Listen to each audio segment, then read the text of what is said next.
Hi. This time I'm going to talk about an important topic um, because it will give an idea of what my taste in movies is, what I like, and so it's going to be my top 20 favorite movies, and I'll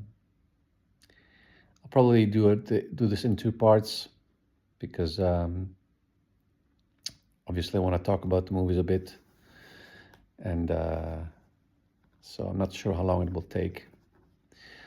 So I'm gonna do number 20 until 11 um, first, and then probably the number 10 to 1 um, in another video. So starting from number 20, it's Brian De Palma's Scarface from 1983.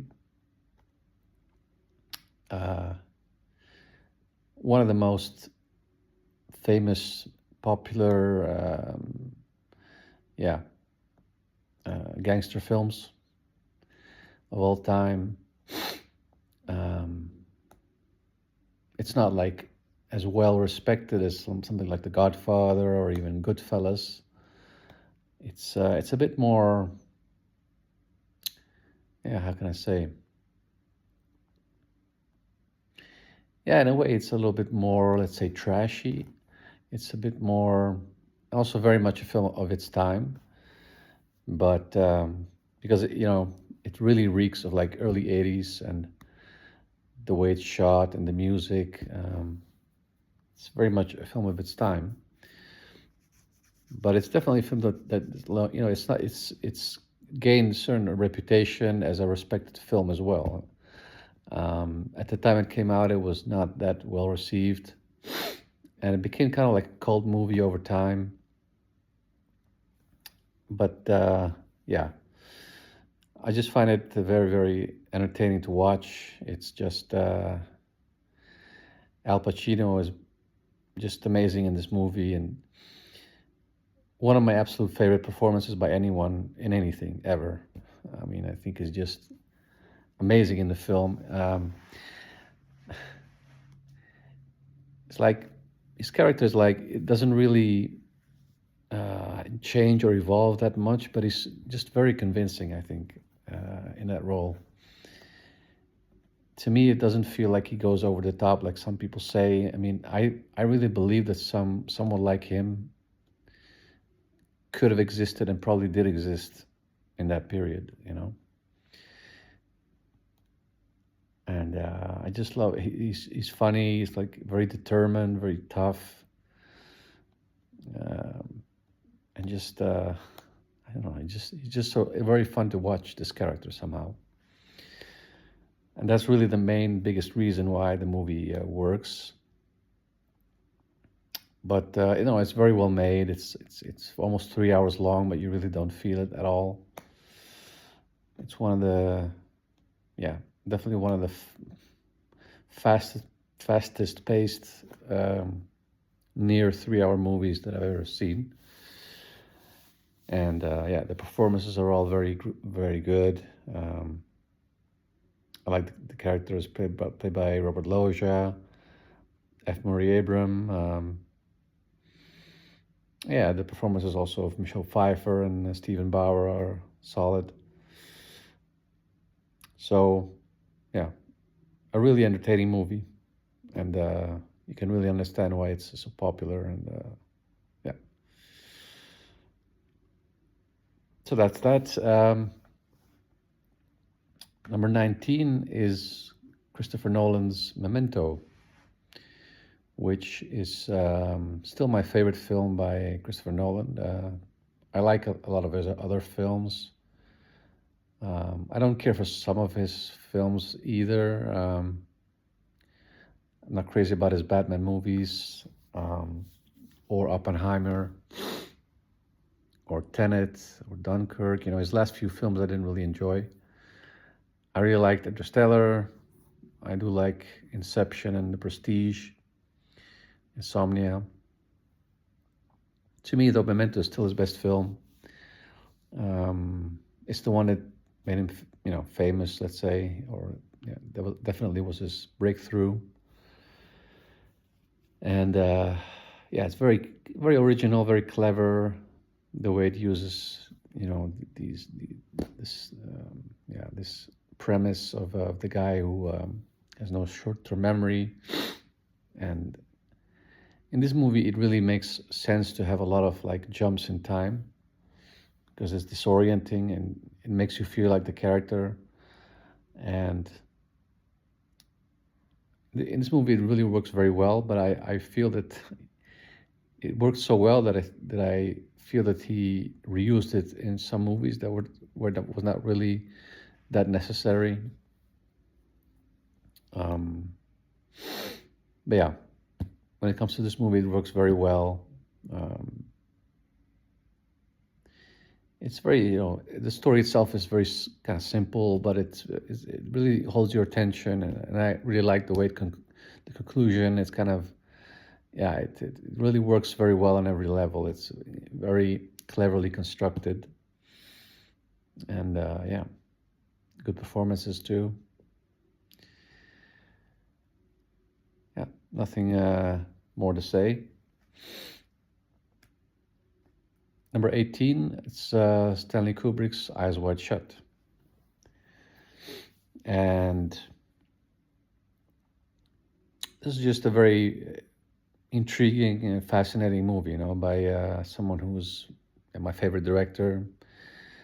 He has other three or more films in my top 20, as we'll see. And this movie, yeah, it was only the second movie that I saw of his after The Shining.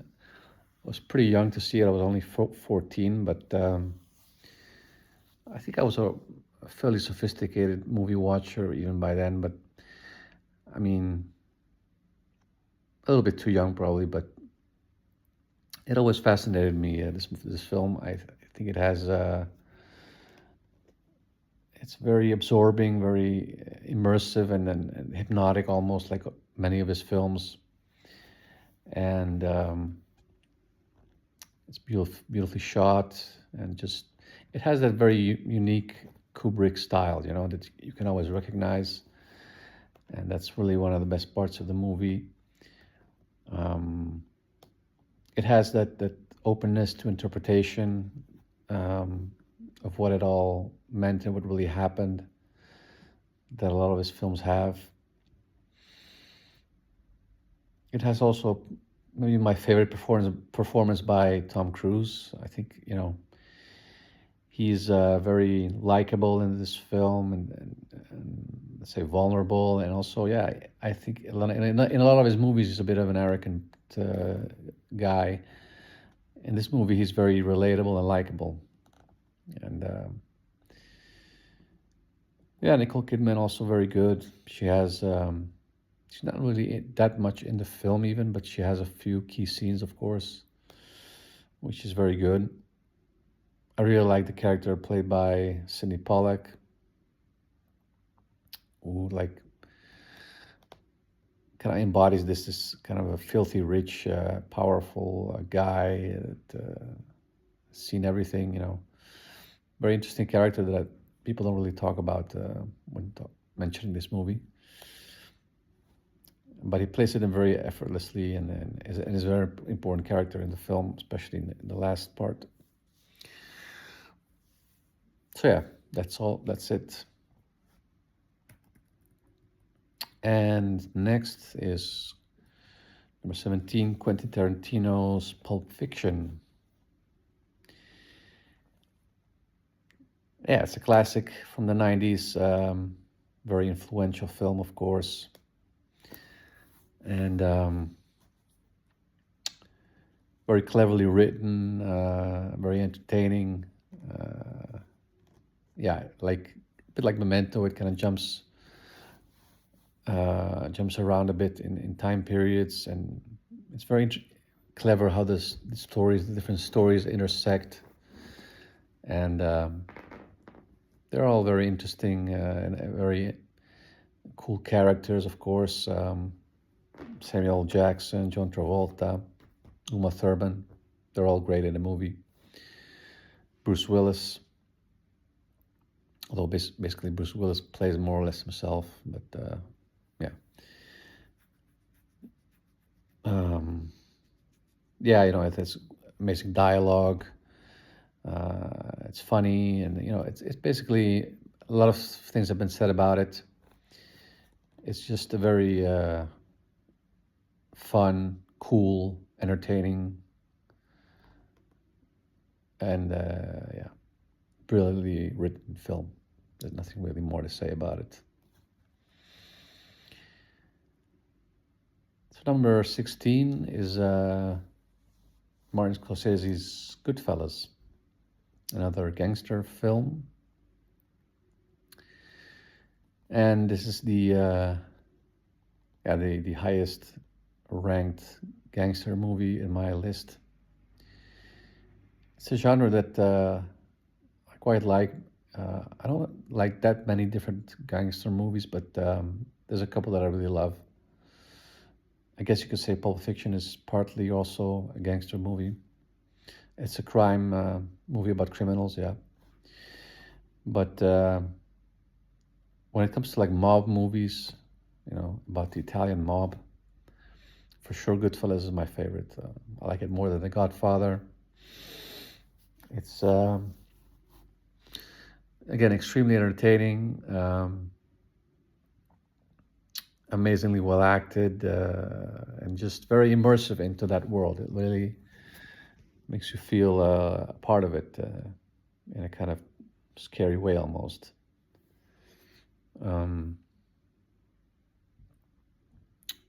Yeah, it's again great performances. Joe Pesci's character is unforgettable. I think Ray Liotta is very convincing as the main character. De Niro, as always, is good. Not one of his most, let's say, unique or memorable characters, but yeah, it's very sometimes also funny, and yeah, the main thing is it kind of makes you feel also the appeal of this world in a way, partially,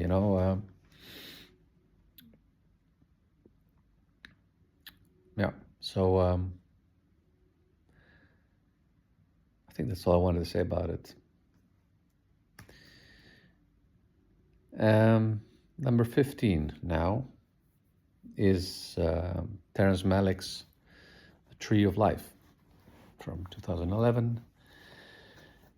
This is actually the newest film on my list, and the highest ranked film of the 21st century. So there you have that. This is a very unique film.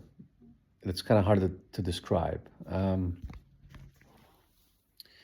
It's very kind of like meditative, and it's not really a movie that tells a story clearly from beginning to end. It's like it's very much a movie about, yeah, a certain experience of life, and trying to convey a certain feeling more than make you how can I say this? Yeah, it's a movie that it makes you want to experience something, a feeling, more than that it wants to tell us a story. And it's really like an art. It's very much an art film. It's not going to be to everyone's taste, but I really find it very interesting and relaxing to watch. Yeah, it's a very ambitious film. It tries to kind of encompass a certain vision of life and the afterlife and what it all means. And it's ambitious, but doesn't really try to, it's not really, grandiose. It's very intimate as well. and just something about it that I find very fascinating to watch. Um, it's a movie that when you're watching it, you're kind of thinking about your own life and where you're at and where you're going. So it has a very unique effect on me watching this. Um, Maybe in time, actually, it's a movie that's gonna go higher in my list as well. It used to be not even in my top 20, but over time I've put it higher and higher. Maybe it will be in my top 10 someday. Um, it's a really special film, and I know that the director has a style that is kind of also recognizable. I've seen this movie, The Thin Red Line, which also has a similar sort of introspective, meditative vibe to it, but less than this film. This movie really takes that kind of approach to an even higher degree. Yeah, and so yeah, it's certainly one of the more special and unique films on this list. Okay, number 14 is something completely different than anything on my list so far, but it's a movie that's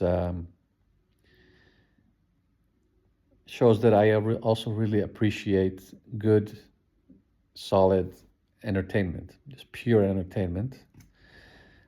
And so this is number 14 is Indiana Jones and the Last Crusade. And this is a movie that I really appreciate because it's one of the last movies from like what I consider a real golden age of blockbusters.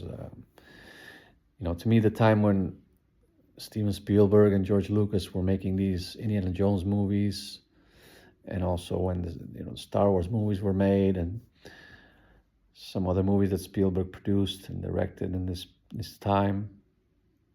And it was really a great period for going to see this kind of movie. Just something that's purely fun to watch, entertaining and satisfying. And this movie really delivers on that.